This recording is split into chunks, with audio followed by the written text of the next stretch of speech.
Selamat pagi Bapak Ibu Saudara-saudari yang saya kasih dalam Tuhan. Bersyukur untuk kemurahan Tuhan kita boleh berjumpa pada pagi hari ini. Kenalkan saya Andri Saputra Ligawan. Saya sekarang pelayanan di Surabaya. Saya mewakili Gereja Kristus Tuhan untuk boleh menyapa Bapak Ibu sekalian di tempat ini. Dan saya juga mewakili Aletheia Theological Seminary yang menjadi tempat di mana saya juga boleh mengabdi. Kiranya kita semua sebagai satu tubuh Kristus boleh terus saling melayani satu dengan yang lain, sehingga dunia boleh melihat Kristus ada di dalam dunia ini melalui kita sekalian. Dan secara khusus saya mengucapkan terima kasih untuk Bapak Pendeta Joni dan para penatua yang boleh memberikan kesempatan kepada saya. Kita akan secara khusus belajar di dalam Filipi pasal yang kedua ayat 1 hingga ayatnya yang ke-11. Kita akan melihat teks ini di dalam perspektif gereja. Dan kita akan masuk sebenarnya kenapa gereja di tengah dunia ini harus ada. Dan apa sebenarnya identitas gereja dan panggilan gereja di tengah dunia yang saat ini diporak-porandakan oleh karena dosa. Kita perlu sedikit merenungkan Bapak Ibu Saudara-saudari sekalian, sebenarnya gereja pada saat ini di dalam abad ke-21 ini mengalami banyak krisis identitas di dalamnya. Kita tidak sedikit melihat gereja hanya berfokus kepada sebuah kegiatan-kegiatan di mana gereja menilai kegiatan itu adalah suatu bentuk kesuksesan dari gereja. Saya ingin tanya kepada kita sekalian, kita bisa melihat dari kegiatan-kegiatan yang ada di dalam gereja. Berapa banyak Natal yang diadakan di dalam gereja tiap tahun. Dan inilah saya ajak kita kembali merenungkan apakah gereja ini sungguh-sungguh berfokus kepada Injil atau kepada sebuah kegiatan. Tidak sedikit gereja terjebak di dalam sebuah kegiatan-kegiatan yang spektakuler dan bukan kepada Injil. Dan inilah saya ingin katakan krisis identitas di dalam gereja. Yang kedua yang tidak kalah pentingnya, selain gereja terjebak kepada sebuah rutinitas, kepada sebuah kegiatan, gereja lupa peran utama dia berbicara tentang Injil. Yang kedua tidak kalah dari hal itu, yaitu gereja membangun tembok di dalam dirinya dan dunia yang ada di sekitarnya. Kenapa saya katakan gereja membangun tembok di dalam dirinya dan dunia yang ada di sekitarnya? Kita coba lihat tidak sedikit di dalam gereja pada saat ini sedang membangun tembok-tembok di dalamnya. Satu dengan yang lain coba membangun dirinya sendiri dan melupakan orang-orang yang ada di sekitarnya. Gereja di dalam gereja, umat di dalam umat. Ini masalah Bapak Ibu Saudara-saudari sekalian. Orang jiwa individualnya begitu tinggi dan lupa bahwa ada rekan seiman yang ada di kanan kirinya atau di dalam kehidupannya. Gereja membangun tembok di dalam gereja. Umat membangun tembok di dalam umat itu sendiri. Individu membangun individu dan lupa bahwa kita hidup di dalam komunitas yang lebih besar. Ini pergumulan Bapak Ibu. Bahkan bukan cuma itu juga, gereja sedang melupakan coba membangun tembok yang besar, lupa ada dunia yang ada di luar sana. Bapak Ibu coba perhatikan kenapa di dalam gereja itu selalu ada salib yang besar supaya dilihat orang Bapak Ibu. Itu ada maknanya, bukan sekedar simbol tanpa sebuah tujuan di situ. Gereja selalu memancang salib di depan atau di atas atau di pinggir kanan kiri supaya gereja dilihat Bapak Ibu. Sedangkan tidak sedikit sekarang orang Kristen membangun tembok dengan dunia di luar. Kita cuek, acu tak acu di dalam dunia sekitar kita. Kita hanya yang penting saya ada di dalam gereja. Di dalam gedung ini. Saya lupa bahwa saya ada di dalam dunia ini. Ini masalah yang tidak kalah pentingnya. Gereja mengalami krisis identitas yang begitu rupa. Yang ketiga tidak kalah pentingnya yaitu gereja terjebak kepada sebuah tradisi-tradisi yang berakar di dalam dirinya. Bahkan tanpa kita sadari gereja itu terjebak kepada sinkretisme. Kalau kita tidak hati-hati di dalamnya. Ini pergumulan-pergumulan gereja. Bahkan sebuah buku saya ingin ajak kita merenung sejenak. Saya angkat tema renungan kita pada pagi hari ini di dalam Filipi 2 itu di dalam sebuah buku The Church Without Wall. Yang ditulis oleh Jim Peterson di situ. Dia katakan gereja sedang membangun tembok pemisah dengan dunia. Kita seringkali berbicara di dalam gereja ini adalah dunia rohani, betul. Tapi jangan lupa gereja yang rohani ini ada di dalam dunia materi ini. Kita tidak hidup berbeda dengan orang di luar sana. Kita sering ketemu mereka dan gereja ada di tengah dunia ini dengan tujuan tertentu, bukan untuk mengurung diri atau tidak peduli terhadap dunia ini. Gereja ada di dalam dunia ini dengan sebuah tujuan yang jelas di dalamnya. Bahkan di dalam buku ini juga dia jelaskan sejarah gereja itu bagaimana menarasikan atau mengisahkan sebuah tembok-tembok yang di dalamnya ada, Bapak Ibu. Kalau kita renungkan di dalam gereja mula-mula antara Yahudi dan non-Yahudi, di situ juga ada tembok di dalamnya. Di dalam gereja abad pertengahan, kalau Bapak Ibu sebelum reformasi terjadi, di situ juga gereja sedang membangun tembok antara rohaniwan dengan non-rohaniwan. Bahwa rohaniwan itu lebih tinggi, hamba Tuhan itu lebih tinggi dari jemaat dan sebagainya. Itu gereja abad pertengahan terjadi. Dan mereformasi hal itu kita semua sama di dalam Tuhan. Bahkan di dalam gereja reformasi juga buku ini mengkritisi Bapak Ibu. Gereja reformasi berfokus ke dalam dan lupa untuk keluar. Sehingga di dalam abad 17, abad 18 gerakan evangelical itu muncul di dalamnya. Untuk kembali mendengungkan tentang Injil di dalamnya. Dan saya ingin kita melihat semua dinamika dan peliknya gereja itu. Di dalam kita kembali melihat basic dari gereja itu. Di dalam Filipi pasal 2 ayat 1 hingga ayat ke-11. Di dalam Filipi pasal 2 ayat 1 sampai 11 ini. Di situ terjadi perpecahan di dalam gereja Filipi. Kurangnya ada kesatuan di antara jemaat, satu dengan yang lain itu acuh tak acuh. Satu dengan yang lain yang penting dia hidup, yang penting dia bisa memuji Tuhan dengan dirinya sendiri sudah cukup. Dia nggak peduli orang lain. Bahkan orang lain menilai dirinya lebih tinggi dari orang lain. Ini masalah Bapak Ibu yang terjadi di gereja Filipi. Bahkan bukan cuma itu saja, mereka juga sedang membedakan antara dunia rohani dan dunia sekuler Bapak Ibu. Atau dalam bahasa lain dunia fisik dan non-fisik. Sehingga kalau Bapak Ibu baca Filipi 2 ayat 6 sampai 11 di situ diselesaikan oleh Paulus, lihatlah Kristus yang merangkul dunia materi ini untuk menolong dunia ini kembali kepada jalan yang benar itu.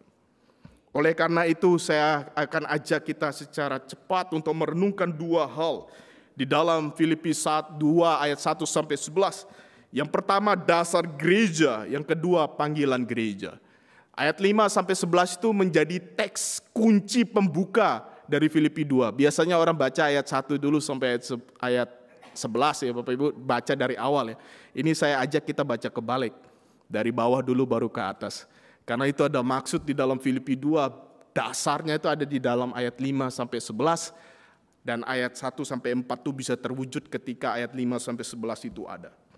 Dan salah satu kalau Bapak Ibu baca di dalam teks itu lebih teliti, yang membagi kedua hal ini, yaitu di dalam Kristus. Kalau Bapak Ibu lihat itu di dalam ayat 1, jadi karena dalam Kristus. Dan kalau Bapak Ibu juga baca di dalam ayat yang kelima, dia dalam Kristus, itu punya unsur yang sangat kental di dalamnya. Bahwa pengulangan ini di dalam Kristus itu menjadi elemen yang sangat penting bagi Paulus untuk menjelaskan bahwa di dalam Kristus ini semua bisa terjadi. Dan kita akan lihat di dalam bagian awal dasar gereja di dalam ayat 5 sampai ayat ke-11 di dalamnya Bapak Ibu. Dikatakan di dalam ayat kelima di situ Kristus adalah dasar dari gereja. Apa yang dimaksud Kristus adalah dasar dari gereja Bapak Ibu?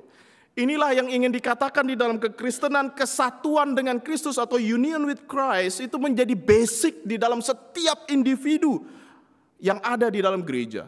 Kita tahu gereja itu ada organisme, ada organisasi di dalamnya. Organisasi itu bisa terwujud dengan baik ketika organisme di dalamnya itu juga menjadi baik juga Bapak Ibu.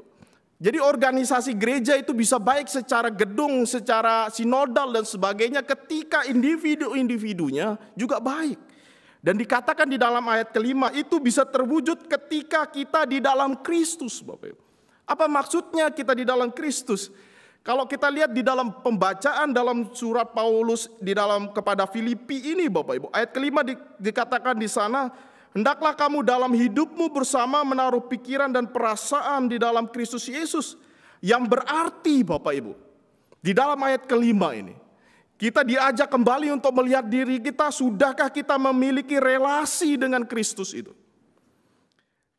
Relasi yang dimaksud itu Bapak Ibu bisa bandingkan di dalam Efesus pasal yang kelima, dijelaskan secara lebih detail oleh Paulus di situ. Dan yang kedua dikatakan, yang dikatakan sebagai Kristus adalah dasar dari gereja itu. Yang kedua yaitu kaitannya dengan seluruh kehidupan kita ini. Selaras dengan Kristus. Apa yang maksudnya selaras dengan Kristus dan apa maksudnya relasi dengan Kristus? Itu dijelaskan ayat setelahnya Bapak Ibu. Yaitu berbicara tentang apa? Pribadi Kristus. Nah ini unik Bapak Ibu. Kok kita dikatakan dasar gereja itu kita punya relasi dengan Kristus, ayat bawahnya ayat 6-8 berbicara pribadi Kristus. Dan saya coba sederhanakan dengan maksud begini Bapak Ibu. Tiap manusia Bapak Ibu akan selalu mementingkan dirinya. Tidak ada satupun orang akan mementingkan orang lain lebih dari dirinya sendiri. Itu secara natur Bapak Ibu. Manusia itu akan selalu mementingkan dirinya. Saya coba ajak Bapak Ibu untuk merenung sedikit. Kalau Bapak Ibu satu gereja ya Bapak Ibu ya. Satu gereja ini, kita berada di dalam lautan luas. Kita semua cuma punya satu pelampung. Kira-kira Bapak Ibu rela nggak kasih ke orang lain pelampung itu? Saya aja Bapak Ibu merenung ya, kita berada di samudera luas, hanya ada satu pelampung Bapak Ibu. Bapak Ibu kasih nggak kepada Pak Joni pelampungnya? Ketawa Pak. Puji Tuhan, ini ketawa ada dua arti Pak. Benar dikasih atau nolong diri sendiri. Kecenderungan kita akan berebut pelampung itu. Kita nggak peduli orang lain. Itu secara natur manusia Bapak Ibu akan mementingkan dirinya. Orang nggak peduli orang lain. Kalau saya coba tanya kepada Bapak Ibu, kita coba merenung COVID 2 tahun yang lalu Bapak Ibu. Ketika COVID itu sedang marak hebatnya. Bapak Ibu panik buying nggak? Belanja ketika di supermarket, Bapak Ibu belanja banyak nggak? Belanja ya? Kadang Bapak Ibu mikir nggak setelah Bapak Ibu ada yang mau belanja juga?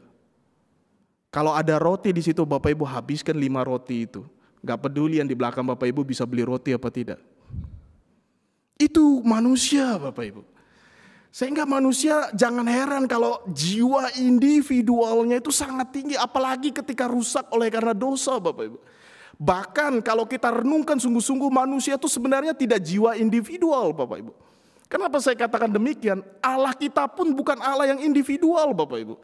Allah kita itu Tritunggal di dalam 3 pribadi itu saling berelasi satu dengan yang lain. Bapa mengasihi Putra, Putra mengasihi Bapa, Bapa dan Putra mengasihi Roh Kudus. Begitu demikian kita diciptakan menurut Allah Tritunggal itu. Allah yang relasional itu Bapak Ibu. Bukan rasional Bapak Ibu, rasional iya, tapi juga relasional Bapak Ibu. Yang berelasi satu dengan yang lain. Kita lupa bahwa kita sedang diciptakan oleh Allah yang sedemikian rupa. Bahwa kita sebenarnya makhluk yang perlu relasi satu dengan yang lain. Jangankan saya ngomong soal nilai-nilai kekristenan, kalau Bapak Ibu lihat nilai yang ada di luar kekristenan juga menyatakan manusia itu makhluk sosial, bukan? Manusia itu makhluk sosial. Kenapa kita dikatakan makhluk sosial? Karena Allah yang sedemikian rupa itu juga Allah yang relasional. Sehingga kenapa dikatakan kita adalah makhluk relasi. Namun karena dosa sedemikian rupa itu merusak kita sekalian. Kita nggak peduli terhadap orang lain. Tapi menariknya Bapak Ibu, kalau kita baca teks ini, ayat kelima bisa terwujud ketika di dalam Kristus Bapak Ibu. Karena ada relasi yang mendalam kita dengan Kristus. Relasi yang seperti apa? Kristus yang merangkul dunia ini Bapak Ibu. Dan Bapak Ibu baca ayat 6-8 itu. Kristus yang adalah Allah mau menjadi hina dengan mengenakan natur manusia itu. Ini menarik Bapak Ibu. Dia merangkul keterbatasan itu demi menolong kita yang terbatas ini untuk diangkat bersama dengan dia. Apa maksudnya Bapak Ibu ayat 6-8 ini? Bapak Ibu kalau perhatikan ayat 5 kita di dalam Kristus dikatakan Di dalam Kristus ini adalah dasar. Dasarnya itu ketika kita membangun relasi dengan Kristus. Relasi yang seperti apa? Kristus yang sudah lebih dulu merangkul dunia ini dijelaskan ayat 6-8. Dia yang adalah Allah, dia merangkul kemanusiaan itu, keterbatasan manusia itu untuk mengangkat mereka di dalam dia. Dan sebenarnya Bapak Ibu, ayat 6-8 ini menegaskan bahwa di dalam Kristus ketegangan antara dunia fisik dan rohani seperti yang saya paparkan di atas tadi itu diperdamaikan. Maksudnya apa Bapak Ibu? Maksudnya begini, kita seringkali sebagai gereja itu nggak peduli terhadap dunia di luar sana Bapak Ibu. Ya penting saya hari Minggu datang gereja cukup. Kita nggak peduli apa yang terjadi di luar sana. Saya ingin katakan pada Bapak Ibu, kalau ada yang kesandung di luar sana di depan gereja dan jam gereja mau mulai perjamuan kudus, Bapak Ibu tolong nggak dulu orang di luar sana yang kesandung jatuh itu. Kecenderungan kita bilang, wah ini cepat-cepat nih perjamuan kudus ntar lagi oleh Pak Joni nih. Lebih baik kita masuk gereja cepat, kita nggak peduli orang di luar sana. Kita seringkali jadikan dasar yang rohani dan kita menutup diri kepada yang dunia luar. Ini masalah Bapak Ibu. Dan Kristus mengajarkan kepada kita, gereja sebenarnya tidak seperti itu. Gereja di dalam dunia ini perlu merangkul dunia ini. Sama seperti Kristus yang merangkul kita sekalian. Sehingga kita bisa melihat kalau ayat 9 sampai ayat 11.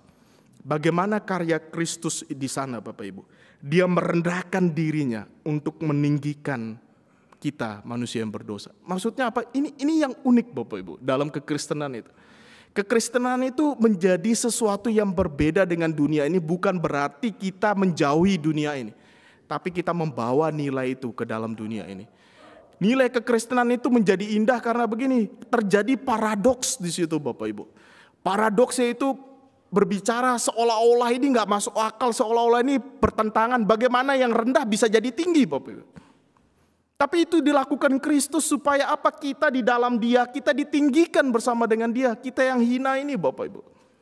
Kita yang hina ini di dalam dia kita menemukan kembali siapa kita Bapak Ibu. Sehingga siapa kita ini menjadi dasar kita untuk bisa berkomunitas di sini Bapak Ibu.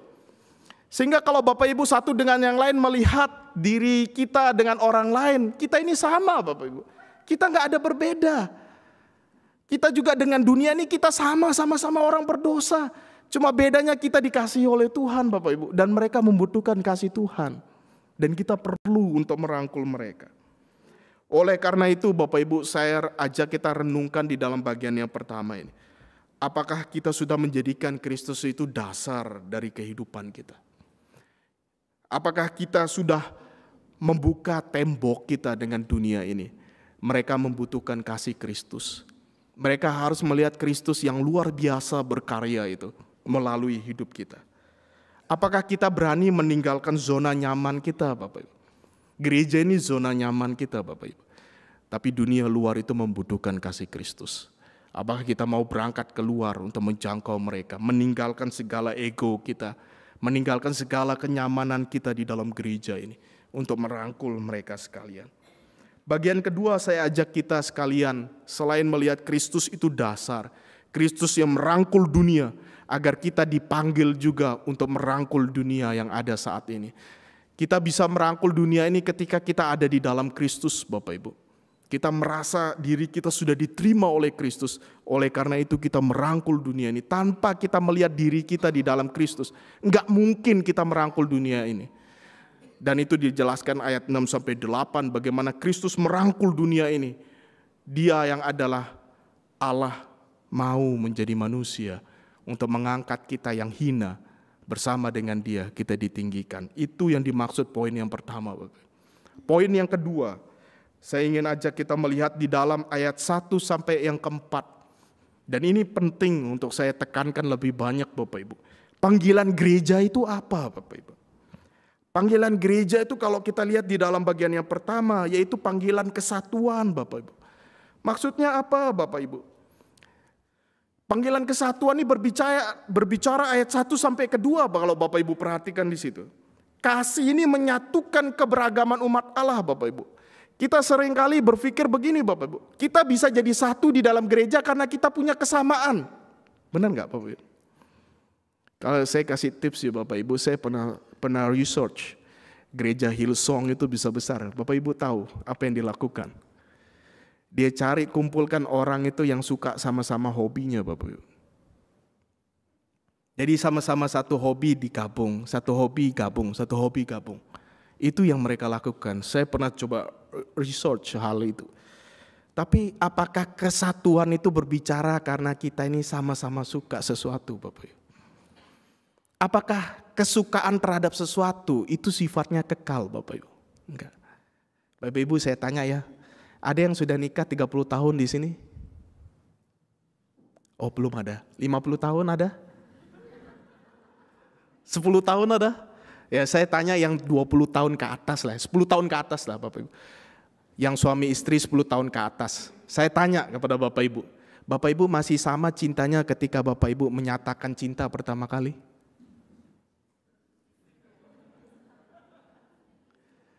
Pernah nggak gandeng pasangannya Bapak Ibu? Ah ini ketawa ini juga ada 2 unsur Pak Joni. Pernah nggak gandeng tangan ke gereja? Paling kalau digandeng, sudah tua, jangan. Sudah lewat masanya. Pernah nggak katakan I love you ya kepada pasangannya? Nggak juga. Kenapa? Sudah berumur Pak. Apakah demikian Bapak Ibu? Kalau kita sama-sama suka, itu luntur Bapak Ibu. Dulu kita sama-sama suka makan daging, usia lanjut Bapak Ibu kurangin daging.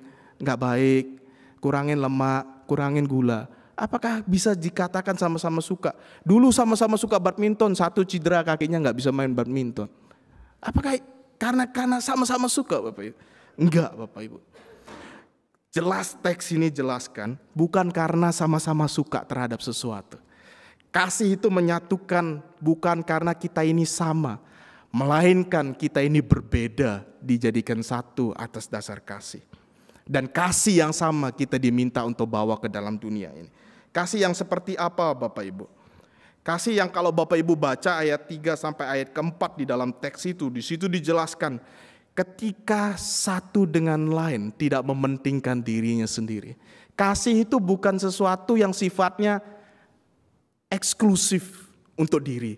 Tapi kasih itu berbicara tentang kita meletakkan segala hak kita untuk memberikannya kepada orang lain. Kok bisa Pak? Nah, inilah falsafah yang dalam yang dibangun oleh kitab Filipi.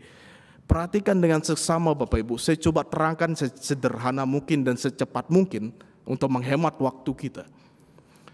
Bapak Ibu, Kristus itu merangkul kita sekalian dengan sesuatu tidak mementingkan segala aspek di dalam dirinya agar kita semua mengerti akan kasih.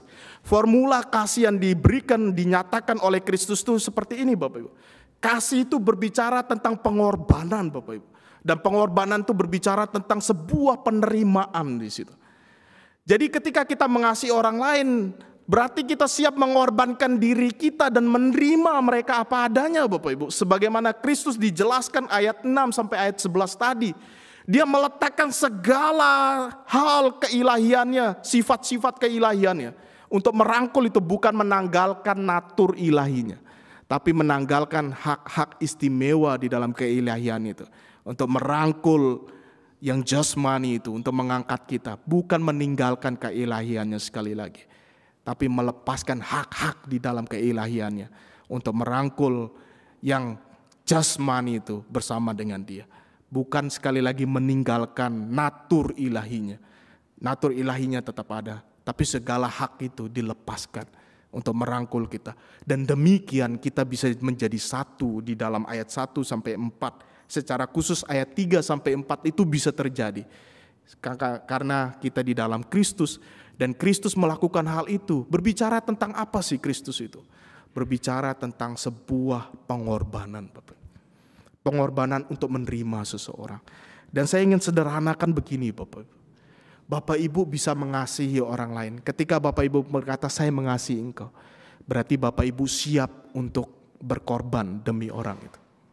Itu arti kasih Bapak Ibu. Kasih itu bukan berarti seperti subjek dengan objek ketika subjek melakukan tindakan predikat itu. Sebuah kata kerja itu dengan objeknya baru bisa dikatakan mengasihi. Yaitu subjek mengasihi objek, objek menerima kasih dari subjek, itu mengasihi dalam kategori kita. Benar ya? Kalau kita misalnya, mungkin sulit ya, saya sederhanakan begini ya. Saya dengan Pak Joni ya. Pak Joni mengasihi saya. Kasih Pak Joni bisa tergenapi ketika saya menerima kasih Pak Joni. Betul? Kalau saya benci dengan Pak Joni, tidak terima kasihnya, bagaimana Pak Joni bisa mengasihi saya? Itu dalam sudut pandang dunia, Bapak Ibu. Tapi kekristenan ini menarik. Pak Joni mengasihi saya sekalipun saya tidak mengasihi Pak Joni. Bagaimana cara Pak Joni mengasihi saya? Saya yang tidak mengasihi Pak Joni dengan cara membuang egonya, Bapak Ibu. Ini keindahan dari kekristenan. Kok bisa kita demikian? Karena ada Kristus ya Bapak Ibu yang sudah melakukan itu. Dia buang segala hal itu untuk merangkul kita sekalian, dan kita bisa melakukan itu ketika kita di dalam Kristus. Dan Bapak Ibu, saya katakan, makanya saya selalu ingatkan jemaat di gereja, ketika engkau mau menikah, jangan bilang sekedar karena saya cinta dia. Cinta itu tidak cukup Bapak Ibu. Cinta itu selalu berlarut usia demi usia. Cinta itu selalu kondisional Bapak Ibu. Maksudnya apa? Kalau semuanya baik, cinta itu bersemi Bapak Ibu. Kalau semua tidak baik, cinta itu akan larut Bapak Ibu. Saya ingin katakan kepada Bapak Ibu yang sudah berpasangan dan sebagainya, buktikan aja kata-kata saya. Kalau lagi ribut, Bapak Ibu bisa mencintai pasangan Bapak Ibu? Halo Bapak Ibu. Apakah Bapak Ibu bisa mencintai pasangan Bapak Ibu kalau dalam kondisi ribut? Yang ada, para suami nggak dimasain Bapak Ibu. Tak bisa Bapak Ibu. Tapi bagaimana kita bisa membangun yang kita berbeda itu? Kasih. Dan kasih itu berbicara tentang apa? Pengorbanan, membuang ego kita. Membuang diri kita ini. Nggak menganggap diri kita. Sakit nggak kayak gitu? Sakit Bapak Ibu. Karena itulah pengorbanan. Di dalam pengorbanan itu baru kita bisa menerima dia apa adanya. Dia nyakiti kita, plengosin kita, buang muka dari kita. Nggak sakit hati Bapak Ibu. Apalagi kalau Pak Joni lagi sibuk nyambut jemaat, kita kok nggak merasa, kok saya nggak dilirik ya sama Pak Joni. Nggak sakit hati Bapak Ibu. Karena apa? Kita membuang segala ego kita. Kita berbicara sesuatu yang lebih luas. Dan inilah panggilan gereja Bapak Ibu. Kita di dalam harus demikian. Supaya apa? Supaya kita bisa keluar juga demikian. Kita berbeda dengan dunia. Tapi bukan berarti kita menarik diri dari dunia. Tapi kita hadir di dalam dunia itu. Membawa kasih yang sejati itu. Yang tidak pernah dilihat oleh dunia ini. Agar mereka mengerti bahwa kasih di dalam kekristenan itu. Kasih yang berbicara tentang pengorbanan diri. Kasih yang mau menerima apa adanya. Dan gereja bisa dibangun ketika itu terjadi. Kita nggak melihat lagi syarat-syarat. Syarat itu menjadi hancur. Dan gereja bisa dilihat oleh dunia. Sehingga saya ingin tutup perenungan pada pagi hari ini dengan sebuah statement begini Bapak Ibu. Dan ini penting sekali. Gereja itu bersifat eksklusif, betul. Betul. Tapi gereja juga secara bersamaan itu adalah inklusif. Apa maksudnya Bapak? Gereja eksklusif itu dalam ajaran dan kepercayaannya. Jangan mau ajaran dan kepercayaan ini dirusak oleh dunia ini. Itu betul. Tetapi secara bersamaan gereja ini inklusif Bapak, terbuka di dalam relasinya dengan dunia ini. Agar Injil itu bisa diberitakan dan dibawa dalam dunia ini. Baik melalui pemberitaan kita dan melalui hidup kita yang sudah diubahkan di dalam Yesus. Apakah Bapak Ibu mau demikian? Jika mau, hancurkanlah tembok-tembok yang ada di dalam kasih Kristus. Tuhan memberkati kita sekalian dan tetap semangat di sini. Saya tahu pergumulan tidak mudah, tapi percayalah tangan Tuhan cukup menolong Bapak Ibu. Mari kita berdoa. Tuhan, terima kasih untuk kebenaran firman-Mu. Matraikan di dalam hidup kami. Tolong kami sekalian ya Tuhan, agar kami boleh diubahkan oleh Injil dan kami boleh meletakkan segala ego kami, agar kami sungguh-sungguh boleh meletakkan Kristus yang terutama dalam hidup kami. Dan kami boleh saling berbagi satu dengan yang lain. Dan kami boleh saling merangkul satu dengan yang lain. Terima kasih Tuhan. Demi putramu Yesus Kristus kami berdoa. Amin.